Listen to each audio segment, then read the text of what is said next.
अगर मुझे सम्मान चाहिए तो अपनी पूरी कौम के लिए चाहिए। मैं हमेशा राजनीति ईमानदारी और सच्चाई के साथ की, अब घुटन सी महसूस हो रही है।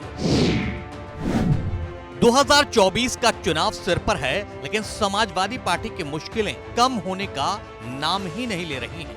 अभी स्वामी प्रसाद मौर्य के इस्तीफे पर अखिलेश ने कुछ फैसला किया भी नहीं है कि टेबल पर एक और कद्दावर नेता का इस्तीफा आ गया है। इनकी भी नाराजगी स्वामी से मिलती जुलती है। तो ये राजनीति आज इस मोड़ पे पहुंच गई है कि हम जैसे लोग, हमने हमेशा राजनीति ईमानदारी और सच्चाई के साथ की, अब घुटन सी महसूस हो रही है। पहले जैसी सपा नहीं। देखिए, मैं सपा पे कोई टिप्पणी नहीं करना चाहता। सपा पे बहुत बड़ा भरोसा पिछले उत्तर प्रदेश के चुनाव में मुसलमानों ने किया। मेरे ख्याल में जितना वोट मुसलमानों को सपा को मिला है वो जिंदगी में कभी नहीं मिला था।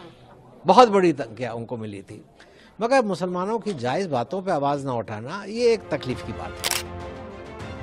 सलीम शेरवानी ने अखिलेश यादव को चिट्ठी लिखकर राज्यसभा में किसी मुसलमान को प्रत्याशी न बनाने पर नाराजगी जताई है, जिसमें उन्होंने लिखा है कि पार्टी में मुसलमानों की उपेक्षा से परेशान होकर महासचिव पद से इस्तीफा दे रहा हूं, जल्द ही भविष्य को लेकर फैसला लूंगा।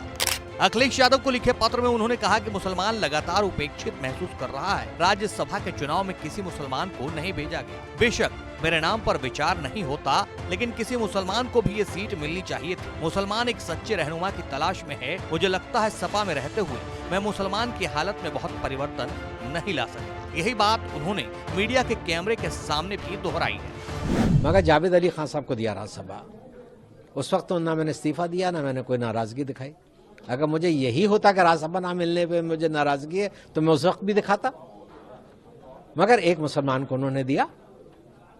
और सही जो परंपरा हमेशा रही है समाजवादी पार्टी के, उसके मुताबिक चले तो मुझे खुशी थी। इस दफा मुसलमान का सवाल नहीं है, वो मेरा सवाल नहीं है, किसी मुसलमान को दे देते हैं।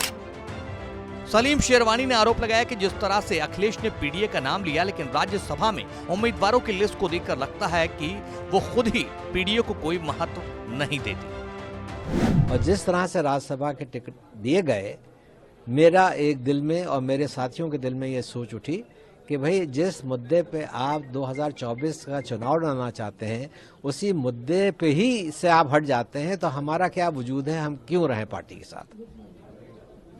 इस पार्टी में क्या ऐसी कमी आ गई, क्या कमी की बात नहीं है, सोच की बात है।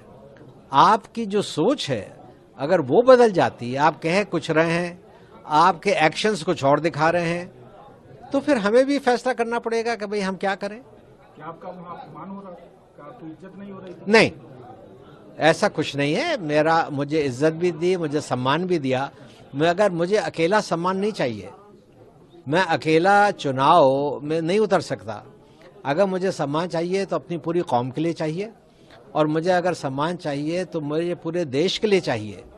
आज हम बात कर रहे हैं इंडिया गठबंधन की, और वो बिल्कुल गठबंधन खत्म सा होता चला जा रहा है। कोई आपस में सीरियस है ही नहीं उस गठबंधन को चलाने के लिए। सलीम शेरवानी आपको बता दें कि बदायूं लोकसभा सीट से 5 बार के सांसद रह चुके हैं। 4 बार सपा के टिकट पर चुनाव जीते, जबकि 1 बार कांग्रेस से सांसद रह चुके हैं। 2019 के लोकसभा चुनाव से पहले शेरवानी सपा छोड़कर कांग्रेस में शामिल हो गए थे। चुनाव में कांग्रेस से मिली हार के बाद वो वापस सपा में आ गए थे।